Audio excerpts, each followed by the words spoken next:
چاند ستاروں پہ جائیے، عظمت جو چاہتے ہو میرا مشورہ سنو، اللہ کے ولی کے مزاروں پہ جائیے۔ عظمت جو چاہتے ہو میرا مشورہ سنو، اللہ کے ولی کے مزاروں پہ جائیے۔ اب یہاں سے بہت تیزی کے ساتھ میں آپ تمامی حضرات تک اپنی بات پہنچانا چاہتا ہوں، اس لیے کہ میں اپنی اوقات آپ کو پہلے ہی بتا چکا ہوں۔ آپ منبر نور شریف پر دیکھ رہے ہیں، جن کی عظمتوں کے لم کے سہارے میں یہاں تک پہنچا ہوں، اس کو پوری دنیا آج نقیب البراہید حضرت قاری زاہد رضا صاحب قبلہ کے نام سے یاد کر رہی ہے۔ الحمدللہ رب العالمین، آج پورے ملک ہندوستان میں ان کی نقابت کے ڈنکے بجتے ہوئے نظر آ رہے ہیں، اور وہیں پہ ایک بہت بڑا نقیب جس کو پوری دنیا حضرت قاری حسان رضا بریلوی کے نام سے یاد کرتی ہے۔ اب ان دونوں حضرات سے میں ایک سوال کرتا ہوں، اور اس سوال کا جواب آپ سے بھی چاہوں گا انشاءاللہ تعالی عز و جل۔ میں نے حضرت قاری زاہد رضا صاحب قبلہ سے بہت تیزی کے ساتھ یہ سوال کیا، آپ رہتے ہو سمرابہ کی مقدس زمین پر، جہاں پر لوگ بتاتے ہیں کہ مفتی اعظم ہند کا یہاں پر آنا ہوا ہے۔ آپ اسی پاک و پوتر سرزمین پر رہتے ہیں، اور آپ یہاں سے پوری دنیا کی نمائندگی کر رہے ہیں۔ پوری دنیا میں آپ نقابت کے حوالے سے اپنی الگ شناخت بنائے ہوئے ہیں، لیکن آئیے میں آپ کے دامن کو پکڑ کے آپ سے 30 سیکنڈ کا سوال کرنا چاہتا ہوں۔ جب میں نے ان سے اتنا کہا کہ آپ میرے سوال کا جواب دیجئے گا، تو انہوں نے مجھ سے برجستہ دوبارہ کہا پہلے آپ اپنا سوال تو کیجئے گا، تب میں آپ کے سوال کا جواب دوں گا۔ اب میں نے ان سے سوال کیا، حضرت ذرا یہ بتائیے جو آپ کا اوریجنل باپ ہے اس کا نام کیا ہے؟ آج اگر میں کسی سے کسی کے باپ کا نام پوچھ لوں تو ہر انسان کہے گا ارے تم ہمارے باپ کا نام معلوم کر رہے ہو۔ ہر انسان کا متفقہ طور پہ یکتا جواب ہوگا، لیکن میں تمام تر لوگوں کا شمار آپ سے بعد میں کراؤں گا۔ پہلے میں انہی سے معلوم کرتا ہوں، اور ان کے شانے سے شانہ ملا کر بیٹھنے والے ایک دوسرے نقیب سے میں پوچھتا ہوں، آپ یہ بتائیے کہ آپ کے باپ کا نام کیا ہے؟ تو یہ کہیں گے مولانا تم ہمارے باپ کا نام پوچھتے ہو۔ ارے صرف ہمارے ہی باپ کا نام نہیں، بلکہ جو پوری دنیا کے انسانوں کا باپ ہے، جو پوری دنیا کی نسل کا باپ ہے، اس کو پوری دنیا حضرت آدم علیہ نبینا علیہ الصلوۃ والتسلیم کے نام سے یاد کرتی ہے۔ میں نے جب ان سے سوال کیا تو انہوں نے مجھے جواب دیا میرے باپ کا نام حضرت آدم ہے۔ اب یہاں پر جتنے لوگ سامعین اور آڈینس کی حیثیت سے بیٹھے ہوئے ہیں، میں نے تمام تر لوگوں سے سوال کیا، اے ذکر غوث اعظم میں آنے والوں، اے غوث اعظم کی غلامی کا پٹا اپنے گلے میں ڈالنے والوں، اے غوث اعظم کے نام کے ترانے صبح صاحب پڑھنے والوں، اے غوث اعظم کے نام کے مالا جپنے والوں، ذرا یہ بتائیے کہ آپ کے باپ کا نام کیا ہے؟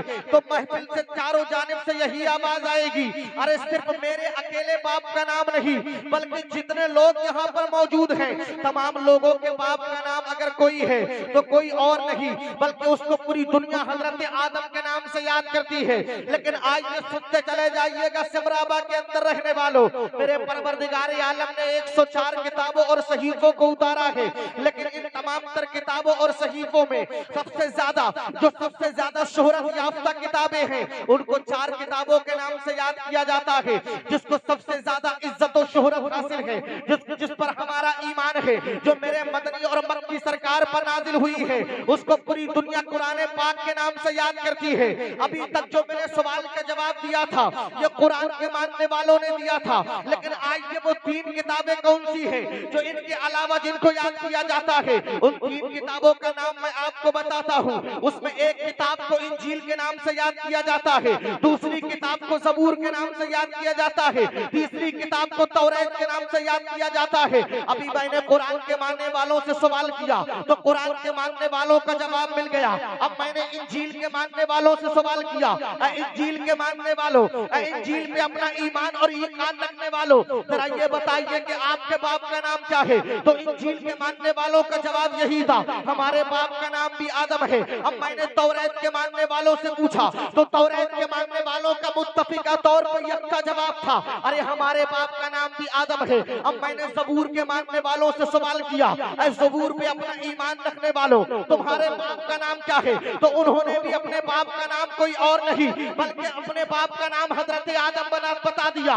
लेकिन आज के इस जमीन पे वो लोग भी हैं जो कुछ लोग पत्थरों को पूजते हैं, कुछ लोग वो भी हैं जो आग की बंदगी, आग की परस्तिश करते हैं, कुछ लोग वो भी हैं जो हवा और पानी को पूजा करते हैं। लेकिन आज जो मैंने इन तमाम तर लोगों से जब सवाल किया तो ये हमारे धर्म से ताल्लुक रखने वाले नहीं हैं, ये दूसरे धर्म से ताल्लुक रखते हैं। लेकिन अगर दूसरे धर्म से ताल्लुक रखने वाले और गीता को मानने वाले से अगर आप पूछेंगे तो वो भी कहेगा हमारे बाप का नाम आदम है। लेकिन आज ये एक दूसरी मखलूक भी रहती है जो अपने आप को मुसलमान बताती है, जो सर पे टोपी भी रखा करती है, जो कुर्ता और पजामा भी पहनती है, लेकिन मज़ारों पे जाना शिर्क और बिदअत बताती है। गौसे आज़म का नाम लेना वो शिर्क और बिदअत बताते हैं। लेकिन मैंने गौसे आज़म की मज़ार पे जाने के लिए जो लोग शिर्क और बिदअत बताते हैं, मैंने उन तमाम तर लोगों से पूछा क्या तुम्हारे बाप का नाम क्या है? तो उन लोगों का भी यही जवाब था, हमारे बाप का नाम आदम है। लेकिन आज के सुनते चले जाइएगा इस्लाम के मुकद्दस शहजादों, जब मेरे परवरदिगार आलम ने सबसे पहले अपने आदम को पैदा किया, जब हजरत आदम को दुनिया में भेजा तो आदम का तरीका क्या था, आदम का मिशन क्या था, आदम का तरीका कार क्या था? तो आदम का दुनिया पे आने के बाद एक ही मिशन था कि इस्लाम आगे को बढ़ता रहे, इस्लाम फलता और फूलता रहे, इस्लाम का चिराग रोशन होता रहे, इस्लाम की दीन रोशन होती रहे, इस्लाम का दरख्त फलता और फूलता रहे। लेकिन आज के सुनते चले जाइएगा इस्लाम के मुकद्दस शहजादों, आज सोशल मीडिया का दौर है, आज प्रिंट मीडिया का दौर है, आज इलेक्ट्रॉनिक मीडिया का दौर है, आज अखबारात का दौर है, आज 5G का दौर है। आप मोबाइल में ना जाने कौन कौन से ऐप इस्तेमाल करते हो, कोई इंस्टाग्राम को चलाता है, कोई फेसबुक और व्हाट्सएप को चलाता है। अभी आपने मोबाइल फोन के जरिए वो फलस्तीन के नर्मो नाजुक हालात अपनी निगाहों से नहीं देखे, वहां पर नन्हे नन्हे बच्चों पे कैसा कैसा जुल्म किया गया, ये हमने अपने मोबाइल की स्क्रीन से देख लिया। लेकिन आज जो जंग हो रही है ये जंग कोई नई नहीं है, बल्कि जंगें तो पहले से होती चली आई है। जब हजरत आदम दुनिया में आए थे और हजरत आदम जब इस्लाम को आगे बढ़ाने की मुकम्मल मेहनतें काबिशें कोशिशें कर रहे थे तो जालिम ताकतें आपस में इस बात की प्लानिंग कर रही थी, हम इस्लाम को मिटा देंगे, हमें इस्लाम को मिटाने से कोई नहीं रोक सकता, हम इस्लाम के दरख्त को उखाड़ देंगे, हमें इस्लाम के दरख्त को उखाड़ने से कोई नहीं रोक सकता। लेकिन हजरत आदम इस्लाम को आगे बढ़ाते रहे और मेरे रब ने कलाम रब्बानी के अंदर इरशाद फरमा दिया है, कुल्लु मन अलैहा फानी व यबका वजहु रब्बिका दुल जलाली वल इकराम, बाकी रहने वाली जात सिर्फ परवरदिगार आलम की है, तमाम चीजें फना हो जाएंगी। इसी अल्लाह के फरमान के मुताबिक हजरत आदम को मौत आ गई, दुनिया से रहलत कर गए, दुनिया को छोड़ के चले गए। अब जैसे ही हजरत आदम दुनिया से गए थे, अब जालिम ताकतें समझ रही थी, अरे आदम आए थे दुनिया से चले गए, अब हम इस्लाम को मिटा देंगे, हमें इस्लाम को मिटाने से कोई नहीं रोक सकता। लेकिन जब हजरत आदम गए थे तो उनके बाद में कोई और नहीं बल्कि उनका शहजादा हजरत शीस अला नबीना अलैहिस्सलातु व तस्लीम मैदान में आ गए और अपने बाबा हजरत आदम के मिशन को आगे बढ़ाते रहे। अब इस्लाम आगे को बढ़ता जा रहा है, इस्लाम फलता और फूलता जा रहा है, इस्लाम की दीन रोशन होती जा रही है, इस्लाम का चिराग रोशन होता जा रहा है। अब एक वक्त आ गया कि हजरत शीस भी दुनिया से चले गए, उसके बाद में कोई और नहीं आता है। नारे तकबीर, नारे रिसालत, फैज़ाने गौसे आज़म, मसलके आला हजरत, फैज़ाने हुजूर मुफ्ती आज़म हिंद, फैज़ाने सरकार ताजुश शरिया हजरत अल्लामा कारी समर रज़वी साहिब किबला, नारे तकबीर। वाह, हजरत शीस दुनिया से चले गए, उनके बाद में कोई और नहीं बल्कि पूरी दुनिया की ताकतें मिलकर के इस बात का मुत्तफिका तौर पे फैसला कर चुकी थी, अब हम इस्लाम को मिटा देंगे, हमें इस्लाम को मिटाने से कोई नहीं रोक सकता। लेकिन जब हजरत शीस गए उनके बाद में 1,24,000 2,24,000 कमोबेश अंबिया रसूल आते रहे और जाते रहे, इस्लाम को आगे बढ़ाते रहे। लेकिन आज ये सुनते चले जाइएगा सिमरावा के अंदर रहने वालों, सबसे आखिर में अगर कोई आता है तो कोई और नहीं आता है बल्कि मेरा और आपका मदनी और मक्की सरकार आता है। जब मेरे मुस्तफा मक्के की मुकद्दस जमीन पे पैदा हुए और मेरे सरकार ने जब अब इस्लाम की کشتی کو سہارا دیا تو اسلام آیا تھا مکے کی مقدس زمین پہ، لیکن آج ہندوستان کے اندر 7 سمندر پار کر کے کیسے آ گیا؟ تو یہ دین کسی اور کی نہیں ہے بلکہ مصطفیٰ جان رحمت کی دین ہے، شمع بس میں ہدایت کی دین ہے، نوشہ بس میں جنت کی دین ہے۔ میرے مصطفیٰ اسلام کو آگے بڑھاتے چلے گئے، اسلام آگے بڑھتا جا رہا ہے، اسلام پھلتا اور پھولتا جا رہا ہے۔ لیکن جب میرے آقا کو ایک آن کے لیے موت آئی، میرے آقا ایک آن کے لیے دنیا سے رحلت کر کے چلے گئے، اس لیے کہ میرے رب نے کلام ربانی میں ارشاد فرما دیا ہے کل نفس ذائقۃ الموت، ہر جاندار چیز کو موت کا مزہ چکھنا ہے۔ اللہ کے اسی حکم کے مطابق میرے مکی اور مکی سرکار دنیا سے رحلت کر کے چلے گئے۔ اب پوری دنیا سمجھ رہی تھی اسلام کو مٹا دیں گے، اب دنیا سمجھ رہی تھی اسلام کے درخت کو اکھاڑ کے پھینک دیں گے، لیکن فانوس بن کے جس کی حفاظت ہوا کرے، فانوس بن کے جس کی حفاظت ہوا کرے، وہ شمع کیا بجھے جسے روشن خدا کرے، وہ شمع کیا بجھے جسے روشن خدا کرے۔ اب میرے آقا جب چلے گئے ان کے بعد میں کوئی اور نہیں آتا ہے بلکہ ان کا خلیفہ، جس کو پوری دنیا حضرت صدیق اکبر کے نام سے یاد کرتی ہے۔ کون ہے صدیق اکبر؟ وہی صدیق اکبر جن کے کاندھے پہ بیٹھ کے میرے مصطفیٰ نے غارِ ثور کی سواری کی تھی، جن کو خلیفہ اول کہا جاتا ہے، جن کو یار غار کہا جاتا ہے۔ حضرت صدیق میدان میں آ گئے اور اسلام کی کشتی کو سہارا دیتے رہے۔ اب حضرت صدیق دنیا سے چلے گئے، ان کے بعد میں کوئی اور نہیں آتا ہے بلکہ وہی آتا ہے جس کو پوری دنیا حضرت عمر فاروق اعظم کے نام سے یاد کرتی ہے۔ کون ہے حضرت عمر فاروق اعظم؟ جن کی 22 لاکھ مربع میل آدھی دنیا پہ جنہوں نے حکومت کی تھی۔ کون ہے عمر فاروق اعظم؟ ارے وہی عمر فاروق اعظم ہے۔ آپ شیطان کے سامنے عمر کا نام لے لیجئے گا تو عمر کے ماتھے پہ پسینہ آتا ہوا نظر آئے گا، اتنا شان والا ہے میرا عمر۔ جب حضرت عمر نے اپنی تلوار عدالت کو لہرایا تھا، اسلام آگے کو بڑھتا جا رہا ہے، اسلام پھلتا اور پھولتا جا رہا ہے، اسلام کا چراغ روشن ہوتا جا رہا ہے۔ اب حضرت عمر بھی دنیا سے چلے گئے، ان کے بعد میں کوئی اور نہیں بلکہ صحابت کا تاجدار، جس کو پوری دنیا حضرت عثمان غنی ذوالنورین کے نام سے یاد کرتی ہے۔ حضرت عثمان غنی میدان میں آئے ہیں اور اپنی صحابت کی تلوار کو لہرایا ہے تو اسلام آگے کو بڑھتا جا رہا ہے، اسلام پھلتا اور پھولتا جا رہا ہے۔ اب حضرت عثمان غنی بھی دنیا سے چلے گئے، ان کے بعد میں کوئی اور نہیں بلکہ جس کو پوری دنیا داماد پیغمبر کے نام سے یاد کرتی ہے، شوہر زہرا کے نام سے یاد کرتی ہے، حسنین کے بابا کے نام سے یاد کرتی ہے۔ حضرت مولا کائنات میدان میں آئے ہیں اور اپنی شجاعت کی تلوار کو جب لہرایا ہے میرے علی نے تو اسلام آگے کو بڑھتا جا رہا ہے، اسلام پھلتا اور پھولتا جا رہا ہے۔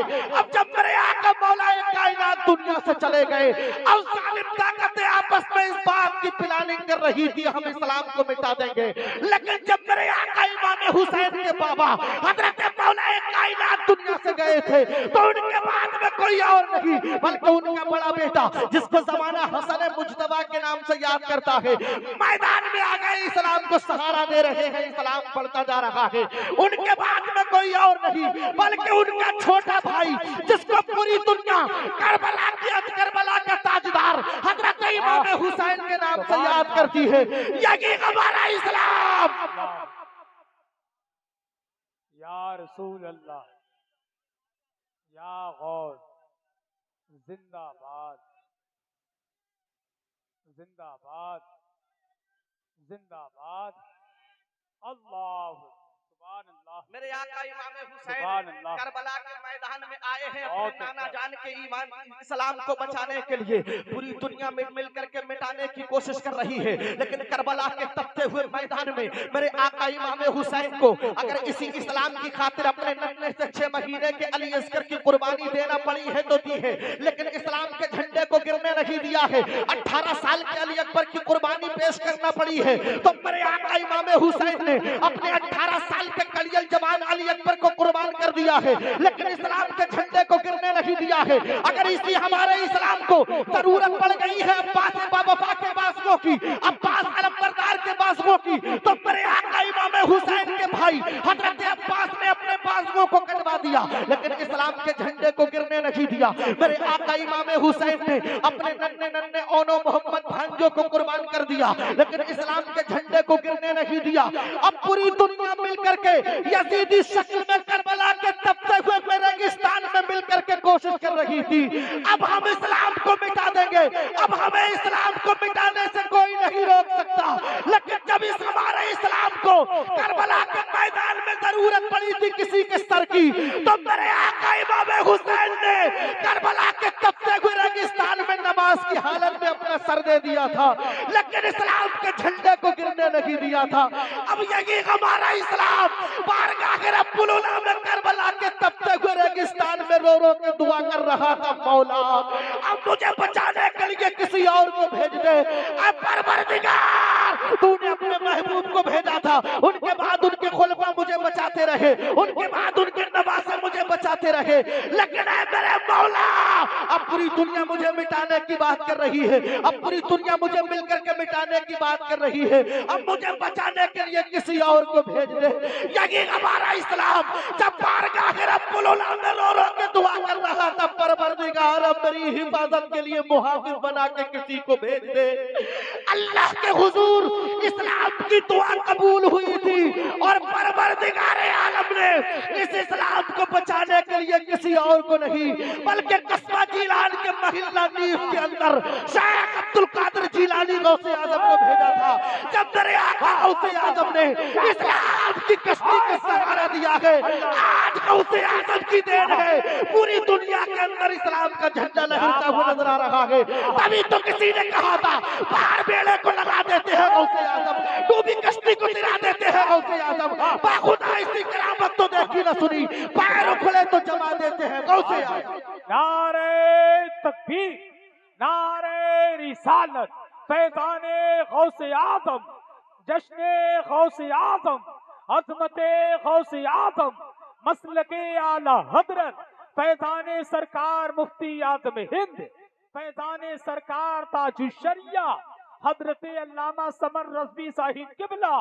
عشق محبت، عشق محبت، کیا بات ہے، واہ یہ واہ۔ میرے آقا شیخ عبد القادر غوث اعظم کی دین ہے۔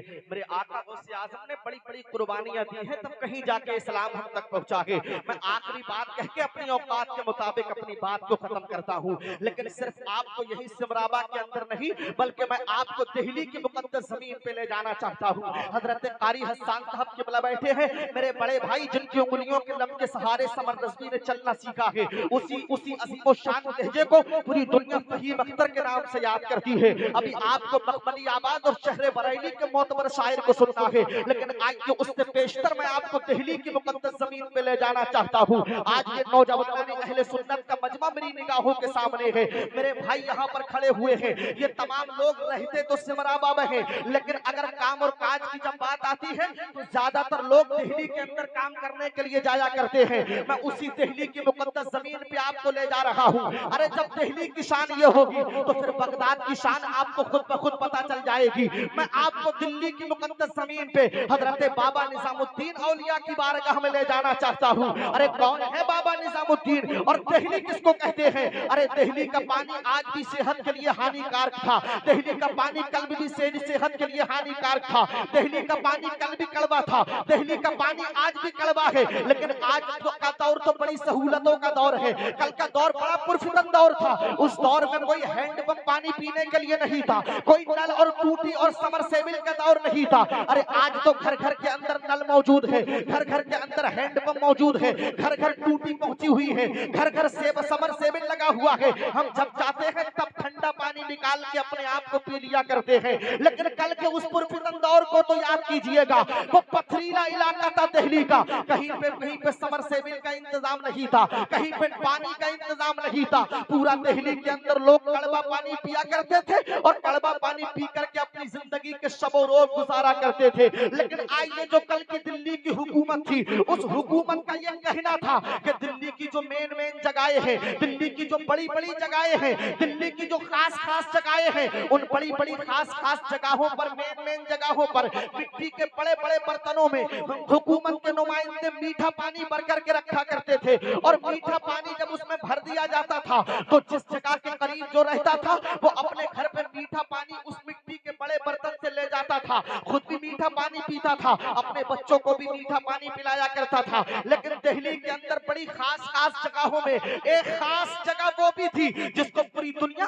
बाबा निजामुद्दीन की खानकाह के नाम से याद किया करती थी। उसी खानकाह पे हुकूमत के नुमाइंदे एक बड़े मिट्टी के बर्तन में पानी भर करके रखा करते थे, और जो खानकाह के करीब में लोग रहते थे वो वहां पर आते थे, मिट्टी के बड़े बर्तन से मीठा पानी लेकर के जाया करते थे, और अपने आप भी सैराब होते थे, अपने बच्चों को भी सैराब किया करते थे। लेकिन आइए सुनते चले जाइएगा, अगर सिमराबा के अंदर रहने वाले लोगों के अंदर सीना है, और सीने के अंदर अगर दिल है, और दिल के अंदर अगर धड़कनें मौजूद हैं, और उन धड़कनों ने अगर बाबा निजामुद्दीन के ये तकवा और तहारत की बात सुन के अगर अब भी उन धड़कनों के अंदर अगर कशिश पैदा नहीं हुई, तो मैं समझता हूं कि आपका इस जमीन पर रहना बेकार है। सुनते चले जाइएगा इस्लाम के मुकद्दस शहजादों, हजरत बाबा निजामुद्दीन अपनी खानकाह की मस्जिद से नमाज़ फज्र अदा करके निकल रहे हैं। अचानक नजर पड़ती है बाबा की, तो क्या देखते हैं, अरे मेरी खानकाह पे एक पहली मर्तबे एक बेटी आई हुई है,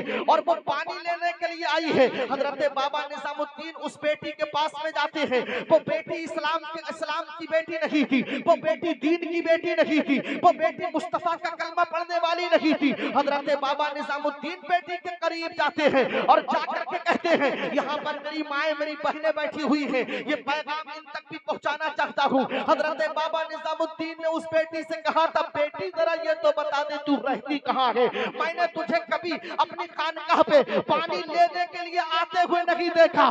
जब बाबा ने इतना कहा था तो बेटी का कलेजा मुंह को आने लगा था, बेटी की आंख से आंसू सावन और भादों की तरह जमीन पे गिरने लगे थे। लेकिन जैसे ही बाबा निजामुद्दीन ने बेटी के चेहरे पर नजर डाली कि मैंने कुछ कहा तो नहीं है, सिर्फ इससे लफ्ज़ बेटी ही कहा है, लेकिन इसके रोने की वजह क्या है, इसके रोने का सबब क्या है, इसके रोने का उसूल क्या है, इसके रोने का ज़ाब्ता क्या है, इसके रोने की गर्ज़ो क्या है। जब बाबा ने इतना देखा तो कहने लगे, बेटी बता तो सही तू क्यों रो रही है। अरे मैंने तेरा दिल तो नहीं दुखाया है जो तू रो रही है, अगर मुझसे तेरा दिल दुख गया हो तो मैं विनती चाहता हूँ, मैं तुझसे क्षमा चाहता हूँ, मैं तुझसे माफी चाहता हूँ, माजरत चाहता हूँ। अरे मुझे माफ कर दे अगर मुझसे तेरा दिल दुखा हो। अरे बहरे निजामुद्दीन तुम्हारे तकवे को सलाम, बहरे निजामुद्दीन तुम्हारे ज़ुहद और तकवा को सलाम, बहरे निजामुद्दीन तुम्हारी इज़्म और इस्तिक़लाल को सलाम। जब बाबा निजामुद्दीन ने इतना कहा था तो बेटी ने रो करके कहा था, बाबा मेरा दिल तो तुमने नहीं दुखाया है, लेकिन जब तुमने मुझसे बेटी कहा है तो मुझे अपने बाबा की याद आ गई, मुझे अपनी माँ की याद आ गई। मेरे माँ बाप को मरे हुए लंबा जमाना गुजर गया है, जब से मेरे माँ और बाप दुनिया से रहिलत करके गए हैं, मर गए हैं, आज तक मेरे कान लफ्ज़ बेटी सुनने के लिए तरस गए हैं, किसी ने आज तक मुझसे बेटी नहीं कहा है। बाबा तुमने मुझसे बेटी कहा तो मुझे अपने माँ बाप की याद आ गई। इतना सुना बाबा निजामुद्दीन ने, और सुन करके कहते हैं, बेटी तुम रहती कहाँ हो, तुम्हारा मकान कहाँ है, उसका पता तो बता दो। तो बेटी कहती है, बाबा तुम्हारी खानकाह से 10 घर के बाद में 11वां जो घर है वो मेरा ही पड़ता है। बाबा निजामुद्दीन ने कहा, बेटी मैंने तुझे कभी पानी लेने आते हुए नहीं देखा, तू क्या कड़वा पानी पी करके अपनी जिंदगी गुजारती है। तो बेटी ने रो करके कहा था, बाबा मेरी मजबूरी है, मैं पानी लेने नहीं आ सकती। तो कहते हैं, बाबा क्या तुझे से किसी ने मना किया है पानी लेने के लिए? बेटी कहती है, नहीं नहीं बाबा, मना तो किसी ने नहीं किया है, लेकिन मेरा एक शौहर है जो घर पे पड़ा हुआ है। वो शौहर मेरा ऐसी बीमारी में मुब्तला हो चुका है, उसके पैरों ने काम करना बंद कर दिया है, उसके हाथों ने काम करना बंद कर दिया है, उसकी आंखों ने काम करना बंद कर दिया है, उसके कानों ने सुनना बंद कर दिया है। बाबा अरे पैर तो मेरे शौहर के होते हैं लेकिन चलती मैं हूँ। बाबा हाथ तो मेरे शौहर के होते हैं लेकिन पकड़ती मैं हूँ। बाबा कान तो मेरे शौहर के होते हैं लेकिन सुनती मैं हूँ। बाबा आंखें मेरे शौहर की होती है लेकिन देखती मैं हूँ। अरे बाबा उन्हें ऐसी परेशानी ने गिरफ्तार कर लिया है। बाबा निजामुद्दीन ने कहा, बेटी बताओ कौन सी परेशानी है? तो वो परेशानी सुन लीजिएगा। इस दौर में जिस बीमारी को फालिज कहा जाता है, जिस बीमारी को पैरालाइज पैरालाइज कहा जाता है, जिस बीमारी को लकवा कहा जाता है, उसके शौहर को पैरालाइज हो चुका था। वो एक ही जगह तख्त पे पड़ा रहता था, उठ नहीं सकता था, चल नहीं सकता था। तो बेटी से बाबा कहते हैं, बेटी जरा ये तो बताओ कि तू पानी लेने क्यों नहीं आती है, वजह क्या है, सबब क्या है? तो बेटी कहती है, बाबा मैं इसलिए पानी लेने तुम्हारी खानकाह पे नहीं आती हूँ। अगर मैं पानी लेने के लिए तुम्हारी खानकाह पे आ गई और मेरे शौहर को किसी चीज की जरूरत पड़ गई तो मेरा शौहर मुझसे नाराज हो जाएगा, और मैं ये नहीं चाहती कि जब मेरा शौहर मर करके मिट्टी में मिल जाए, जब मेरे शौहर का इंतकाल हो जाए तो वो मुझसे नाराज हो, मैं ये नहीं चाहती हूँ।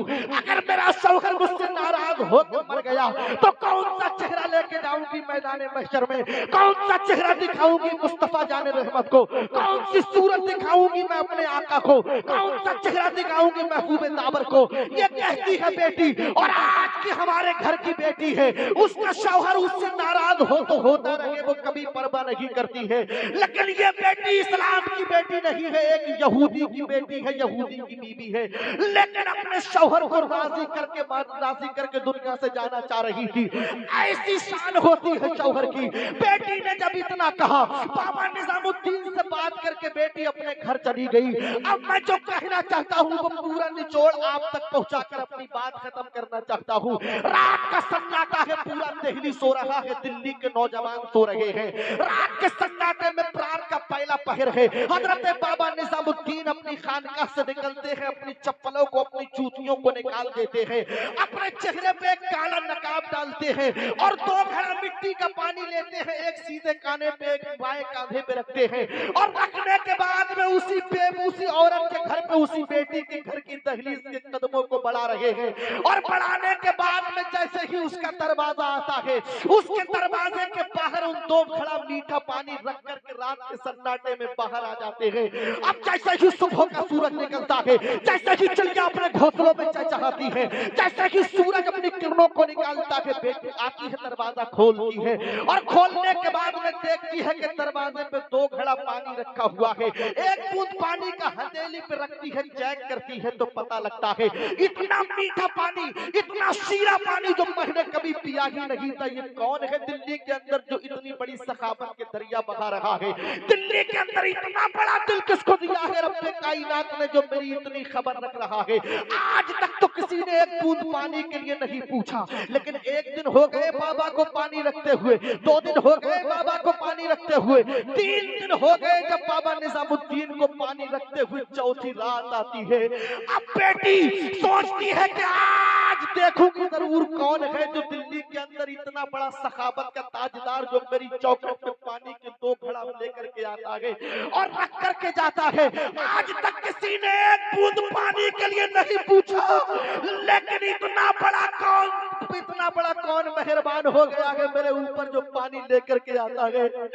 आज वो सोती नहीं है, बल्कि दरवाजे की टेक लगा के बैठ जाती है, जैसे कि किसी के आने की आहट महसूस होती है। बच्ची बेटी अपने दरवाजे को खोलती है, और दरवाजा खोलने के बाद में क्या देखती है तो चेहरे पे काला नकाब पड़ा हुआ है, पैरों से चप्पलें निकली हुई है, और वो शख्सियत आई है पानी रखने के लिए जिसको पूरी दुनिया और दिल्ली का निजाम बना करके मेरे परवरदिगार आलम ने भेजा था।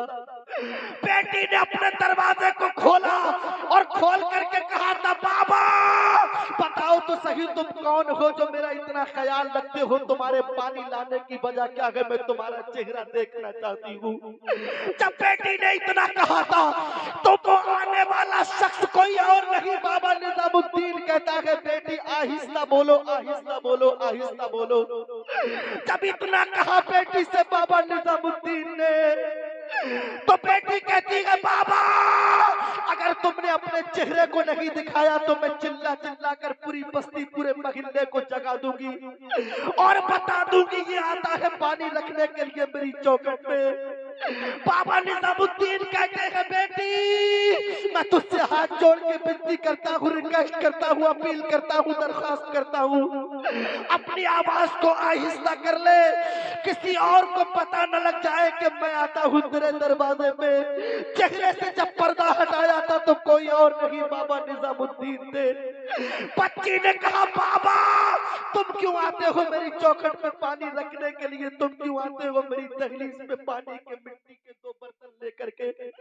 तो बाबा निजामुद्दीन ने कहा था बेटी सुन ले, मैं तेरे दरवाजे पे इसलिए आता हूँ, मैं रात और दिन पूरी जब रात के अंदर दिल्ली सोती है तो सजदे में सर रख करके अपने अल्लाह के हुजूर बंदगी किया करता हूँ। लेकिन मैं रात जब सजदे में था, जब तू उससे मुलाकात करके गई थी तो निजाम के तकबे ने झंझोड़ दिया, मैं सजदे की हालत में उठा और उठने के बाद में मैंने अपने आप से सवाल किया निजामुद्दीन, अगर परवरदिगार आलम ने मैदान महशर में तुझसे पूछ लिया निजामुद्दीन मैंने तुझे दिल्ली का निजाम बनाया था, दिल्ली वालों के दिल तक तेरी मोहब्बत पहुंचा दी थी, लेकिन तेरी खानकाह के करीब मेरी एक बंदी कड़वा पानी पीती रही और तुझे उसका एहसास तक नहीं हुआ। बाबा निजामुद्दीन कहते हैं बेटी अगर मैदान महशर में मेरे सरकार ने मुझसे ये सवाल कर दिया तो कौन सा चेहरा महबूब दामर को दिखाऊंगा, कौन सी सूरत साफाए महशर को दिखाऊंगा। इसलिए मैं नहीं चाहता कि तू कड़वा पानी पीती रहे। मेरे पास में नेकियां तो बहुत है जो मेरे गुलाम जानते हैं, मेरे मुरीद जानते हैं, लेकिन निजामुद्दीन अपनी जिंदगी में एक ऐसी नेकी करना चाहता है जो सिर्फ निजामुद्दीन जाने और उसका परवरदिगार जाने। अरे आज मैं उन लोगों के काल पे तमाचा रसीद करना चाहता हूँ, उनके ऐसे नालायक नहजार गद्दार बदकार मक्कार निकम्मे और कमीने लोगों के काल पे तमाचा रसीद करके उन तक ये पैगाम पहुंचाना चाहता हूँ जो लोग ये कहते हैं कि हम मुल्क के ठेकेदार हैं, मुल्क के अलंबरदार हैं, मुल्क के मुखिया हैं, मुल्क के लीडर हैं। अरे मुझे पता है तुम्हारी ठेकेदारी की रसाई कहाँ तक है, तुम्हारी अलंबरदारी की रसाई कहाँ तक है, तुम्हारा लीडर जो तुम अपने आप को बताते हो तुम कितने बड़े दयानतदार हो, कितने बड़े दयालु हो मैं जानता हूँ। अरे जब तुम किसी गरीब को एक निवाला रोटी का देते हो तो कैमरों के जरिए इतनी सेल्फी लेते हो और फोटो लेने के बाद में सोशल मीडिया के जरिए इतना फैलाते हो कि तुम्हारा एक टुकड़ा एक निवाला लेने के बाद में उस गरीब को दुनिया के सामने चेहरा उठाते हुए शर्म महसूस होती है। अरे देख लो निजामुद्दीन के तकवा और तहारत को, निजामुद्दीन के पास में नेकियों का अंबार है, नेकियों का ढेर है, लेकिन फिर भी मेरा निजाम जिंदगी में एक ऐसी नेकी करना चाह रहा है कि उसका रब जाने और परवरदिगार आलम जाने। ये निजामुद्दीन की शान है। तभी तो किसी ने कहा था इसी बुलंदियों के मीनारों पे जाइए, उठकर जमीन से चांद सितारों पे जाइए, अजमत जो चाहते हो मेरा मशवरा सुनो, अल्लाह के मज़ार, अल्लाह के वली के मज़ारों पे जाइए। बाबा निजामुद्दीन वहां से चले गए, उसकी तमाम बातों को उसका शौहर सुन रहा था। शौहर ने जब सुना तो सवाल किया मेरी बीवी तू बदचलन हो गई है, तू फाहिशा हो गई है, तूने मेरी इज्जत का जनाजा निकाल दिया, तूने मेरी इज्जत को तार तार कर दिया है।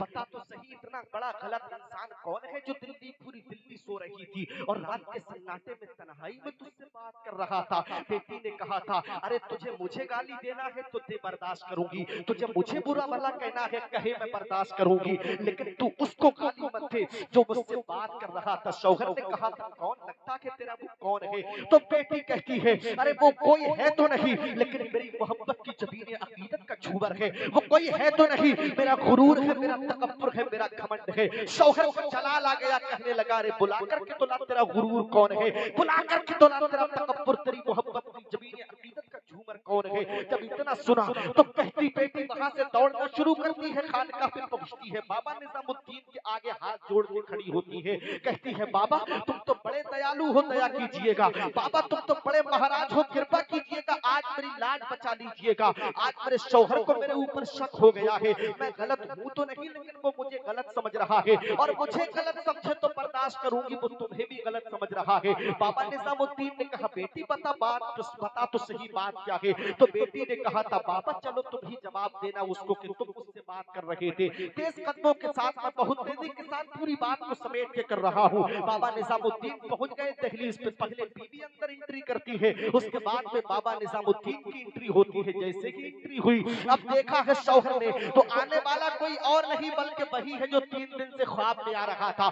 آنے والا وہی ہے جو اپنے ہاتھوں سے اپنے اس کے بدن پہ جو بے کام بدن تھا, جس نے کام کرنا بند کر دیا تھا, جو اپنے ہاتھ پھیر رہا تھا تو اس کی پیر کام کرنا شروع کر رکھے تھے.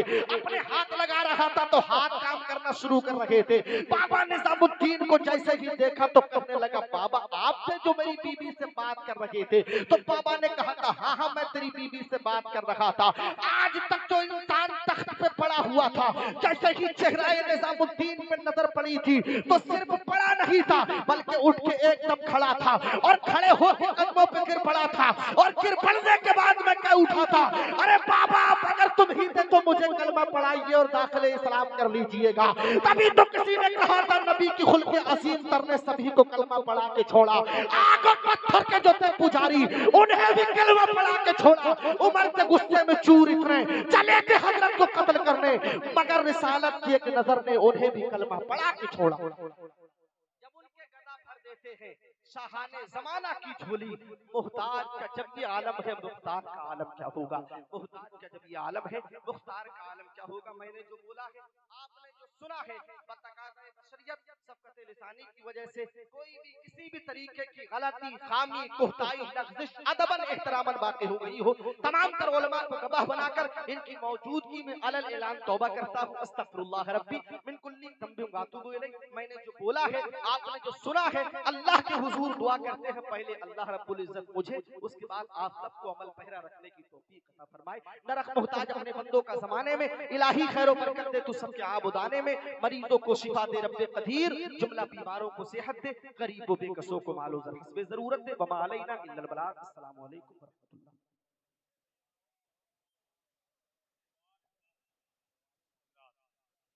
اگر ماں باپ کی خدمت میں تم ہو قسم اللہ کی جنت میں تم ہو. اگر ماں باپ کی خدمت میں تم ہو قسم اللہ کی جنت میں تم ہو. غلط کرنے سے پہلے سوچ لینا رسول اللہ کی امت میں تم ہو. سچی بتائیے تقریر آپ کو کیسی لگی؟ بہت اچھی تقریر, بہت اچھی. ایک ہوتی ہے اچھی اور ایک ہوتی ہے بہت اچھی.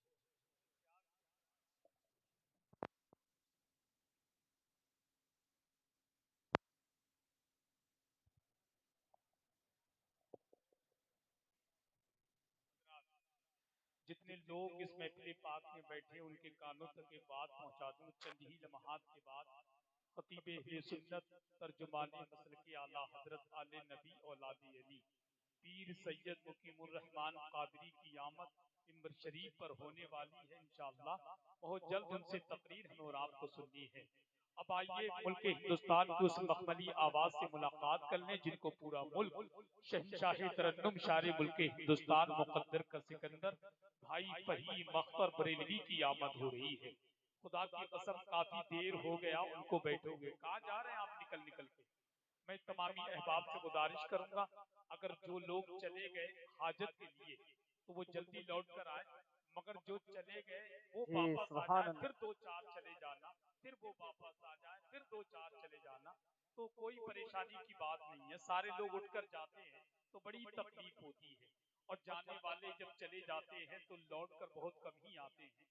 وہ تو اللہ کا کرم ہو جائے تو انشاءاللہ آ جائیں گے لوگ. اب آئیے فہیم مختار بریلوی کا استقبال کرنے پوری بیداری کے ساتھ. سچی بات تو یہ